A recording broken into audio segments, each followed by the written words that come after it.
Bonjour à tous, c'est Julien des 5 minutes de l'investisseur et aujourd'hui dans cette vidéo ensemble nous allons voir 5 erreurs courantes à éviter. Allez, c'est parti. La première erreur que beaucoup de personnes font, c'est investir sans un plan qui est clair. Donc dès que vous investissez en bourse, il faut que vous ayez un plan clair, comme un entraîneur de foot, donc il faut que vous sachiez, OK, quelle somme vous voulez investir, combien vous pouvez perdre. Vous devez aussi, avoir en tête des objectifs financiers qui sont, réalisables.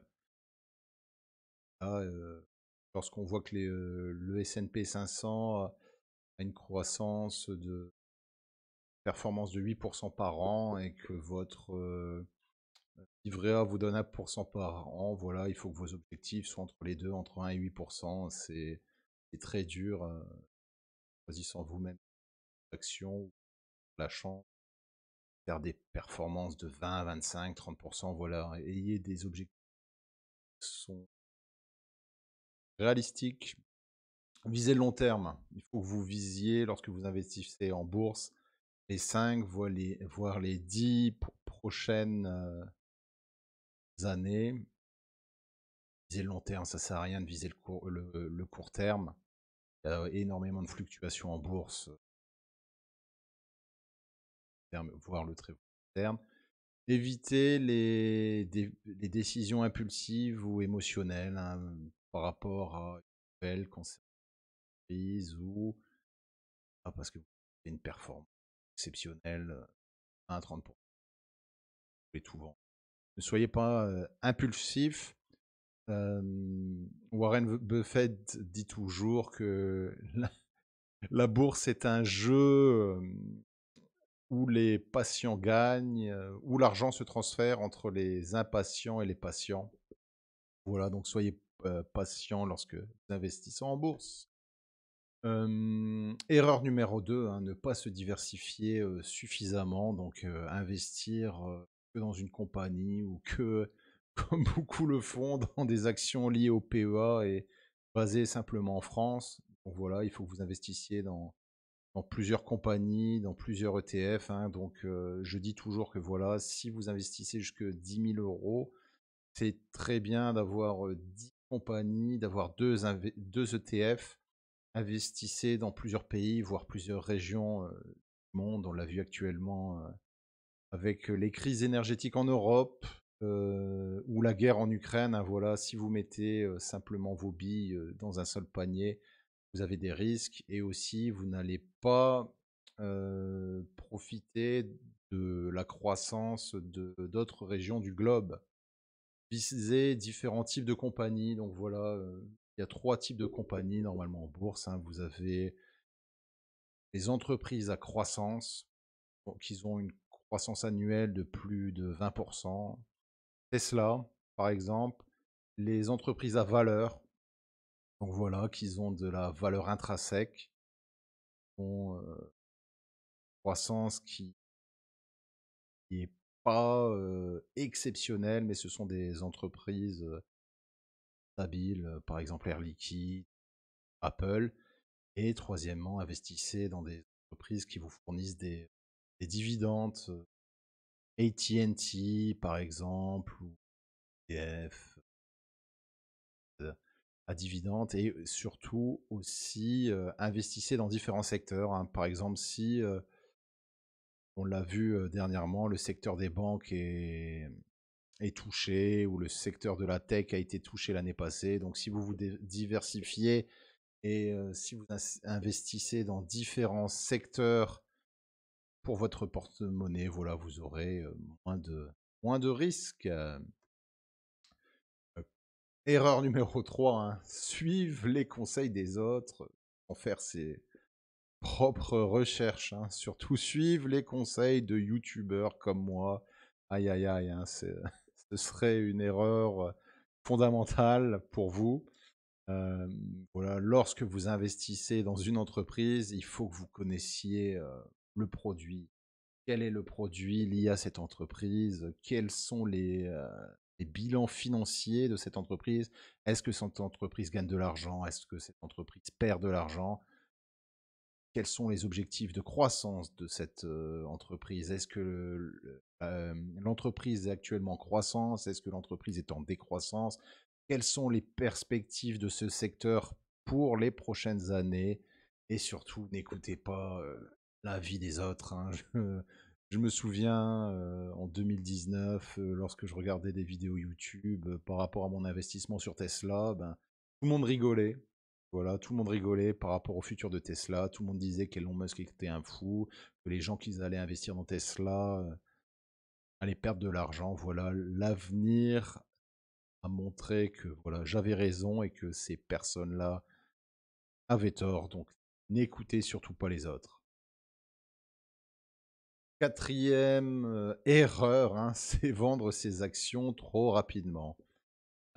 Donc voilà, je vous ai donné un exemple. C'est une compagnie dans laquelle j'avais investi en 2019. Le nom de cette compagnie s'appelle Elf Beauty. Donc, pour ceux qui connaissent, hein, voilà, j'avais une entreprise avec voilà, une direction parfaite, des produits parfaits,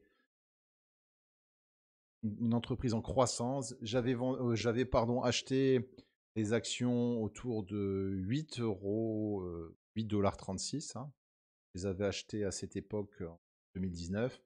Voilà, je les ai vendues début 2022. Voilà, je me suis dit, tiens, le cours de l'action était autour des 25 $. Je les ai vendues à 25 $. Je me suis dit, tiens, tu as fait tu as fait un fois 3, c'est exceptionnel. Allez, on vend tout.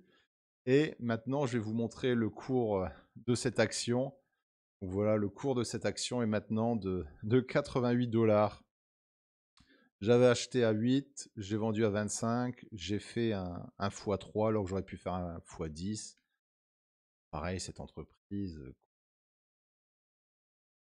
4, et à voir quelle sera sa position dans les prochaines années. Mais voilà, j'ai fait une grosse erreur, j'ai vendu mes actions trop rapidement. Quatrième erreur que beaucoup de débutants font, hein, c'est investir dans une entreprise que vous ne comprenez pas. Il y en a beaucoup qui veulent investir dans les NTF, dans les crypto-monnaies, Palantir, parce que c'est l'intelligence artificielle, ou Facebook, ou Meta par rapport au métaverse. Conseil numéro 1 de Warren Buffett, n'investissez jamais dans des entreprises ou dans un business que vous ne comprenez pas. Pareil, hein, vous allez peut-être perdre des occasions, mais afin de minimiser les risques, investissez dans des business que vous comprenez. Hein. Warren Buffett, par exemple, lorsque dans les années 2000, le business d'Internet a commencé à fleurir et que différentes entreprises se sont créées, lui, de son côté, il ne comprenait pas ce qu'était Internet, qu'est-ce que ça allait apporter au monde. Il a refusé d'investir dans ce genre d'entreprise. Il y a eu tort, il y a eu raison à voir, mais bon, il investit dans des domaines qui maîtrise et qui contrôle. Pareil, hein, je vous ai donné un exemple ici.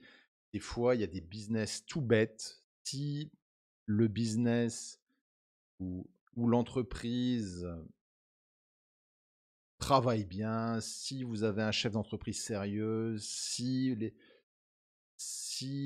le secteur se développe bien, ben voilà, vous pouvez devenir riche ou avoir une croissance dans ces domaines-là. Voilà, donc je vous ai pris Chipolt. Chipolt, c'est une entreprise basée aux États-Unis qui fait des restaurants mexicains. Voilà, hein, vous voyez la performance de cette entreprise, hein, en euros, 150% au cours des 5 dernières années. C'est un business tout bête, mais maîtrisé à la perfection par les gérants de cette entreprise. Et pareil, hein, regardez, hein, vous auriez investi il y a 5 ans dans Chipolt ou dans le Bitcoin, vous auriez eu de meilleures performances avec Chipolt et un business, comme je dis, tout bête, hein, que avec le Bitcoin. Dernier conseil pour vous, hein, c'est le conseil bonus, c'est le sixième, c'est faites attention, un, aux frais de courtage, hein.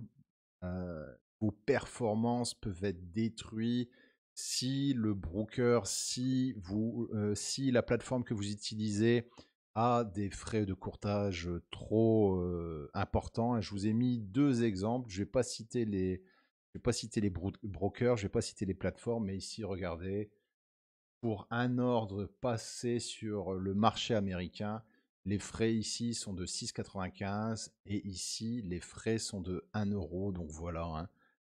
Si vous faites énormément de transactions sur le court terme, voire le long terme, ça se voit sur votre performance. Et dernier, dernière information qui est très très très importante, les gens oublient, c'est dès que vous achetez et vous revendez des actions et que vous avez une plus-value par rapport aux performances de ces actions, bah, vous êtes taxé à hauteur de, ça dépend de vos revenus, mais à peu près à hauteur de 30%. Donc voilà, il y a certaines personnes qui se disent: «Oh, ben le marché va mal, donc voilà, je vais vous revendre tout mon portefeuille».